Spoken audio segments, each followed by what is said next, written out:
Hello and welcome to Brickwork Ratings, yet another podcast series. Today we have a very special guest with us. Let me take a moment to welcome him.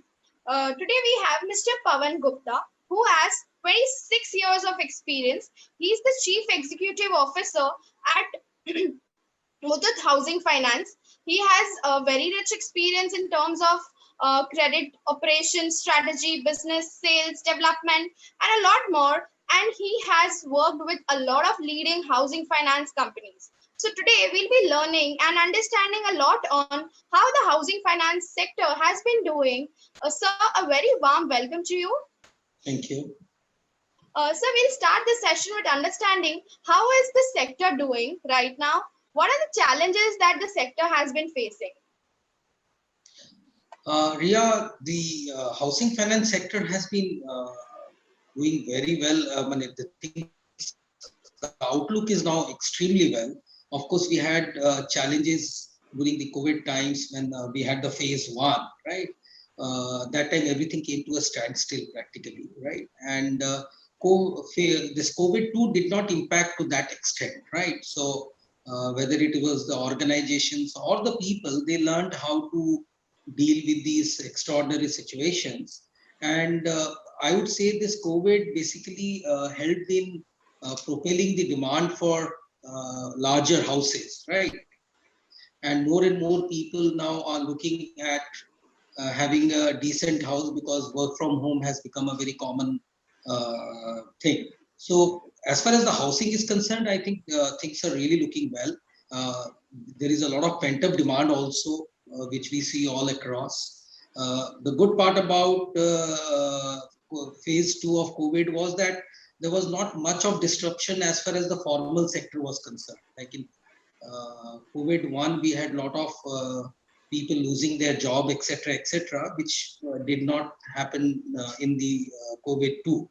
So overall, I see exciting times ahead with a lot of pent-up demand and also the demand which is being created and people getting the comfort of uh, living with this COVID, right? So days ahead look quite good, and government has been also extremely proactive in giving push to this sector because any which ways this sector has a significant impact on the GDP. It's a big GDP multiplier, close to 250 different industries directly or indirectly depend on this. So days ahead looks extremely good. Sir, as you spoke about, the sector is not very much impacted with the pandemic, and there is a lot of pent-up demand which is coming in. So basically, it means that we are going to see a good phase coming up. But this brings me to a question: how has the pandemic impacted the repayment capacity of the borrowers? Do you expect any restructuring or defaults, there to increase? Because the statistics say a similar line. See, this pandemic has affected one and all, right? And I would say that we should look at from two different angles. One is people who are in the formal sector and the people who are in the informal sector. For example, we deal in affordable housing and we primarily target the customers who are not catered by the normal banking channel. So these customers were affected significantly both in COVID 1 and COVID 2, right? So I would say the informal sector has been impacted, which is leading to higher delinquencies and which would again, because their repaying capacities have been impacted, would lead to restructurings also. Uh, but what I feel is that people are now getting used to it. And if I see the way the March closing happened, it was far better for one and all compared to what we were expecting when the COVID one happened, right? Right. Similarly, April and May, yes, we did see higher delinquency because there was not, we didn't have a moratorium which we had in phase one, right? So that did have an impact, but the month of June was quite good as far as the collections were concerned, and we feel that in the next 3 to 4 months, things should become quite good. We should reach back to the March levels, and few of the customers who have been badly impacted because of this COVID, their cash flows have been impacted. Those accounts would attract restructuring. Great. Sir, this brings me to another question. Are you expecting any measures from the government to pace up this recovery? See, government has already been working on it, right? See, they have been supporting the real estate sector in different shape and size. We have the tax benefits which were extended, right? We have the CLSS scheme which is there, right? That particularly 95% of the demand for housing is in the EWS and LIG segment, so that is still continuing. I hope that that would further be extended. That is getting over in 2022. I'm sure that considering the overall situation, that should also get extended.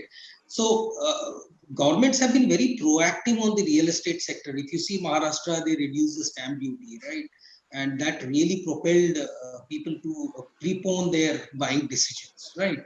So governments also realize very well that this sector is extremely important for the overall well-being of the economy, and at the same time people also get benefited because they need a home.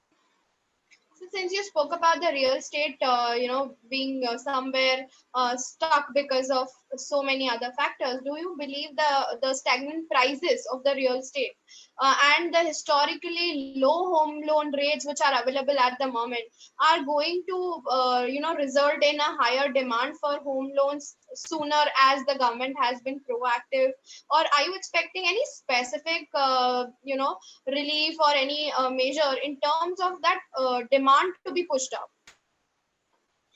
I don't see any major relief coming from the government from here on, right? But at the same time, the overall environment is extremely conducive. As I said, government had taken a lot of steps in the past. At the same time, as you rightly mentioned, the interest rate are at the lowest level. This is something which was unheard in a country like India. And people also they believe that it is not going to go down any further because the inflation is on a rising trend. So that is again helping a lot for people to look forward to buying the property. And as you mentioned, property prices are all extremely low. Most of the places you are getting properties which probably you would have got 3 years, 4 years back. So property prices have not moved up in the last 3-4 years, and maybe at some places they have gone down. But what we see in the last few months, 2-3 months, property prices again have started to, I will not say go up, but start becoming firmer in different parts of the country. So I personally see a lot of demand coming back, intrinsic demand, pent-up demand, intrinsic demand, people looking for bigger houses. That is one thing which is really a significant change which is happening. And with all these factors, I am quite optimistic and bullish that the next few years will be extremely good for the housing sector. So, since you spoke about the optimism towards the housing sector, we would like to understand how is the retail segment of the sector doing? The whole retail portfolio. How are your? What is your take there? So you mean to say on the growth side, or you are talking about the portfolio performance? So both actually. Portfolio performance is also making a lot of weightage here, as well as how are they growing. See, last year, I would say the growth was not so significant, right? Because of the challenges. This year, I feel people would grow their book. We should be back to those 15-16% as an industry back, because there is a lot of optimism all around, right? So going ahead in the years to come, growth should really come back to those earlier pre-highs of 18-19% if I talk about housing finance industry's growth, right? And on the portfolio side, I would say that yes, COVID-1 basically had put stress, but that was mitigated because of the moratorium which was given. That helped the customers and the housing finance company. And as I mentioned, everybody closed on a quite decent note in the month of March, right? And what has happened in the month of April and May, I am of the view that in next 6 months time that should be taken off. It should normalize, and some pain will be there for a few months. And again, it will depend on what segment of customer you are, right? people who are dealing with the formal sector would not face so much of challenges. Companies which are dealing with the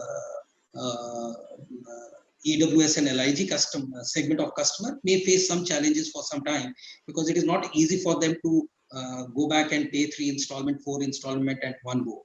But by the time we close March, I think things should be extremely good, provided there is no again a major third wave coming up. Very true, sir. Fingers crossed, no third wave coming in. Sir, how do you see, or are you seeing a varying trend in the business growth or the delinquency levels for the large, mid, and small size HFCs?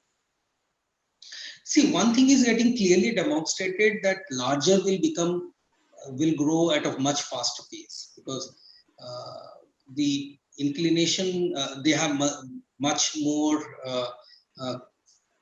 brand name, capital to grow. They are able to offer better rates, etc. So one thing which is clearly emerging now is that biggers are going to get more benefited versus the medium and the smaller ones, right? And when it comes to the medium and smaller ones, it would vary from company to company. And it will be difficult to generalize, because the small companies, the base are very small, right? So you would find between different players, some people growing at very fast pace, and some people may not be able to grow because of capital requirement, or maybe they're having challenges higher on the delinquency side. So to put it simply, bigger will become much bigger, and they will do much bigger. They will do far better.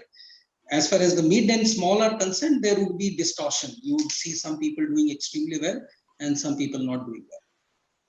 So which segment, as in recently when I was going through the data, I saw that the affordable segment has been doing really, really well there. So what is your take? Which segment, is it affordable? Is it corporate or is it retail? Which segment do you see is growing at a much faster or can grow at a much faster rate? See, going ahead, I think affordable is the way ahead, right?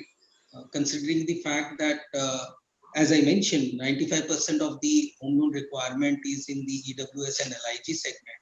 And that is the segment which financially is also getting better, right? And hopefully with this COVID sorting out, their income levels would get much, much better versus, so affordable is there. It will give you large number of cases. Volume wise, probably it will take some time for them to catch up with the higher segment of customers.